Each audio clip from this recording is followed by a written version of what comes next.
बिस्मिल्लाहिर्रहमानिर्रहीम। Web design and development, इसका code है CS506। Lecture 23 multi threading. Multi threading का इंट्रोडक्शन जहाँ पर दिया गया है कि multi threading is the ability to do multiple things at once.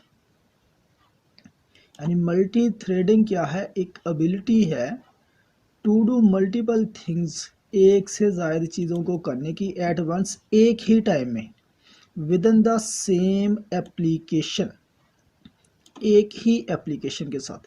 यानी आपके पास एक वेब एप्लीकेशन है और आप उसी एप्लीकेशन के ऊपर एक ही टाइम में एक से ज़ायद काम कर सकते हैं। तो ये जो एबिलिटी फ्राहम करता है वो हमें मल्टी थ्रेडिंग एबिलिटी फ्राहम करता है। तो आज हम इसी के बारे में जानेंगे डिटेल के साथ कि मल्टी थ्रेडिंग है क्या और हमें यह किस तरह से एबिलिटी फ्राहम करता है और इसके फ़ायदे क्या हैं।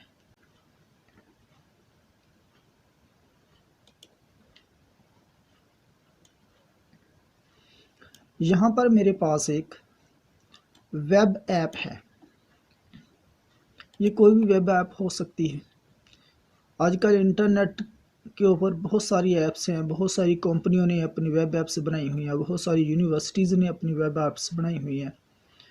तो जैसे कि वर्चुअल यूनिवर्सिटी की भी वेब ऐप है और इसका क्यूज़ जो है वो भी इसी के ऊपर ही स्टूडेंट रेगुलर बेसिस पे देते हैं, असाइनमेंट्स जमा करवाते हैं। ये एक मुकम्मल प्रोसेस है। खैर, हमारे पास बहुत सारी वेब ऐप्स हैं, तो उनमें से ये कोई एक है। अब इसके साथ 3 यूज़र्स एक ही टाइम में तल्लक पैदा किए हुए हैं, इंटरेक्ट किए हुए हैं।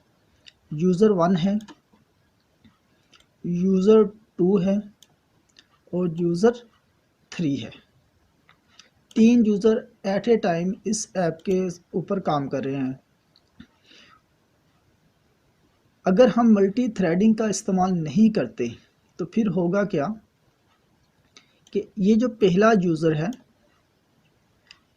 इसने जिस मकसद के लिए इस ऐप को ओपन किया हुआ है, ये लॉगिन करके अपना फॉर्म क्रिएट करना चाहता है या वहाँ से कुछ डाटे को रीड करना चाहता है या डाटा राइट करना चाहता है। यानी जिस भी मकसद के लिए पहले यूज़र ने इस ऐप को खोला हुआ है, इस ऐप में जाकर लॉगिन हो गया हुआ है, तो वो ऐप मतलब जो है इसी बंदे के साथ इंटरेक्ट है इस वक्त। तो अब होगा क्या कि जब तक इस बंदे का काम मुकम्मल नहीं हो जाता, दूसरा बंदा जो है यूज़र 2, इसको ऐप टाइम नहीं देगी। ये बंदा वेटिंग में है। इसी तरह ये यूज़र 3 भी वेटिंग में है। लेकिन मल्टी थ्रेडिंग का ये फ़ायदा है कि यूज़र 1 भी अपना काम कर रहा है लॉगिन होने के बाद, यूज़र 2 भी अपना काम कर रहा है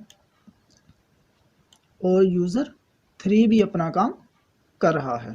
में एक से ज़्यादा टाइम और एक ही वक्त पर और एक ही ऐप पर हो रहे हैं।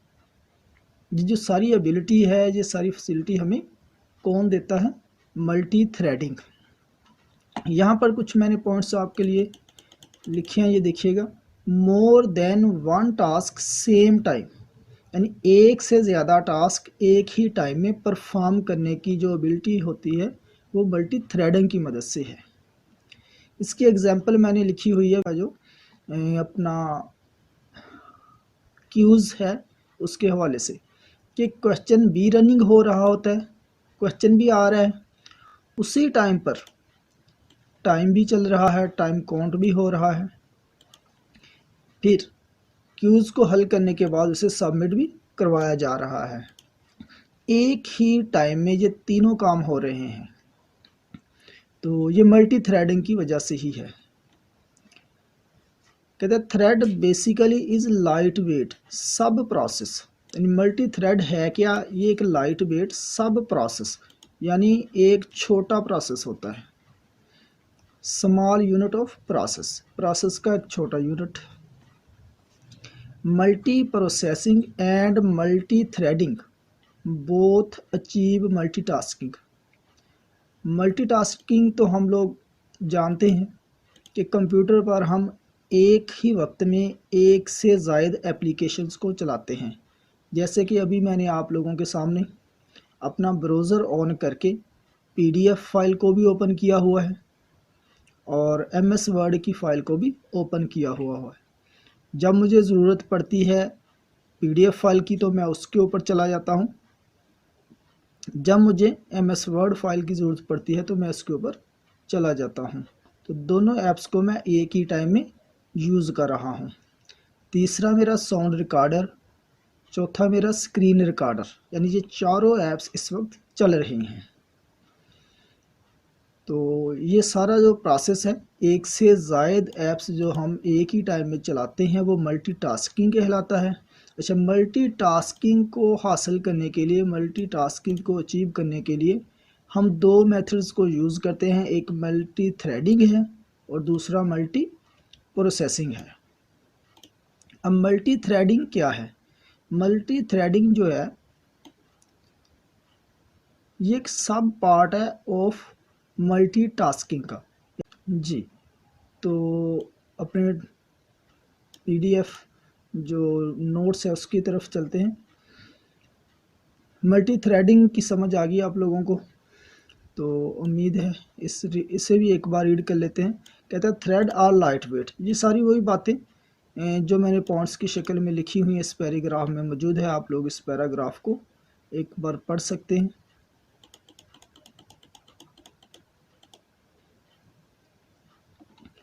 इसके बाद है sequential execution BS versus multi threading, यानी मल्टी थ्रेडिंग और सीक्वेंशियल एग्जीक्यूशन में क्या फ़र्क है। इस पैराग्राफ में ये बात बयान की गई है।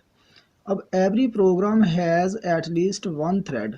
हर प्रोग्राम एक थ्रेड रखता है कम से कम। Program without multi threading execute sequentially, यानी अगर मल्टी थ्रेडिंग का इस्तेमाल नहीं किया गया तो प्रोग्राम जो है वो किस तरह से चलते हैं? सीक्वेंशली चलते हैं। सीक्वेंशियल क्या होता है कि तरतीब के साथ किसी चीज़ का पहला टास्क पहले हुआ, जब वो टास्क कंप्लीट हो गया तो फिर दूसरा टास्क शुरू हो गया, जब दूसरा टास्क कंप्लीट हो गया तो फिर तीसरा टास्क। इस तरह जिस तरह कह लें कि रिक्वेस्ट आती जाएगी तो उसी तरह उसी तरतीब के साथ उन रिक्वेस्ट के ऊपर अमल दरामद होगा। जो रिक्वेस्ट पहले आएगी उस पर पहले अमल दरामद होगा और वो पहले एग्जीक्यूट हो जाएगी, टर्मिनेट हो जाएगी अपना प्रोसेस को कंप्लीट करने के बाद। जो बाद में आएगी वो बाद में, जो उसके बाद आएगी वो उसके बाद, यानी एक तरतीब के साथ, सीक्वेंस के साथ। तो लेकिन अगर हम कहते हैं मल्टी थ्रेडिंग का यूज़ करते हैं तो इस पैराग्राफ को रीड कर लेना है। नीचे ये एक कोड लिखा गया है जिसमें 3 लूप्स का इस्तेमाल किया गया है मल्टी थ्रेडिंग को समझाने के लिए।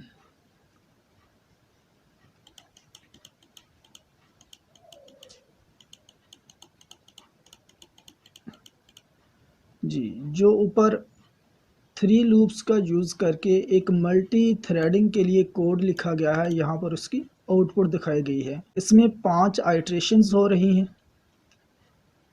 ये पहले लूप का रिज़ल्ट है, उसके बाद ये दूसरे लूप का रिज़ल्ट है,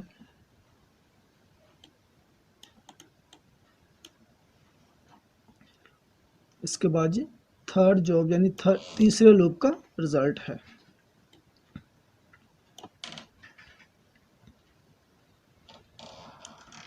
अब इसी काम को सिस्टम विंडोज यानी CMD कमांड की मदद से ना दिखाया गया है करके। 3 लूप्स का इस्तेमाल करते हुए इसका टेस्ट किया गया है।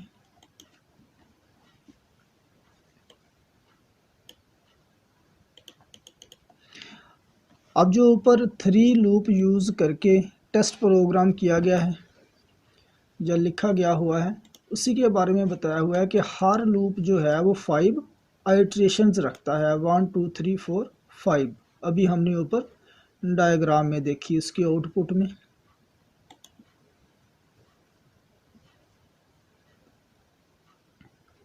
जो है वो 10 आइट्रेशंस रखता है in the thread test program के अंदर। ये मैक्सिमम वैसे है इसकी, आगे आएगा इसके बारे में।